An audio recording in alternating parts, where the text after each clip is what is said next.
Bhavnagar range IGP દ્વારા વાર્ષિક ઇન્સ્પેક્શનનું આયોજન કરાયું હતું, જે અંતર્ગત જિલ્લા પોલીસ પરેડ ગ્રાઉન્ડ ખાતે પરેડ યોજાઈ હતી। જિલ્લા પોલીસ હેડક્વાર્ટર ખાતે ભાવનગરના રેન્જ આઈજીપી ગૌતમ પરમાર દ્વારા જિલ્લા પોલીસ વિભાગનું ઇન્સ્પેક્શન કરાયું હતું, જેમાં પ્રથમ આઈજીપીના આગમનની સાથે પોલીસ બેન્ડ દ્વારા તેમનું સ્વાગત કરાયું હતું અને ત્યારબાદ જિલ્લાના વિવિધ પોલીસ મથકના પીઆઈ, પીએસઆઈ અને પોલીસ સ્ટાફ દ્વારા પરેડ યોજવામાં આવી હતી। રેન્જ આઈજીપી ગૌતમ પરમાર દ્વારા પોલીસ કર્મચારીઓ સહિત બેન્ડનું નિદર્શન, શારીરિક કસોટી તેમજ વિવિધ વિભાગની કામગીરી અંગે નિયમિત રીતે થતું ઇન્સ્પેક્શન કરાયું હતું, જેમાં જિલ્લાના પોલીસ વડા doctor Harshad Patel, city DYSP R Singhal સહિતના અધિકારીઓ અને પોલીસ કર્મીઓ ઉપસ્થિત રહ્યા હતા।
સર, આજે વાર્ષિક ઇન્સ્પેક્શન રાખવામાં આવ્યું છે ભાવનગર જિલ્લાનું।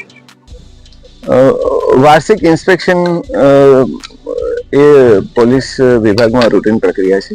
ભાવનગર જિલ્લાના વાર્ષિક ઇન્સ્પેક્શન નિમિત્તે આજરોજ પરેડનું આયોજન કરવામાં આવ્યું હતું।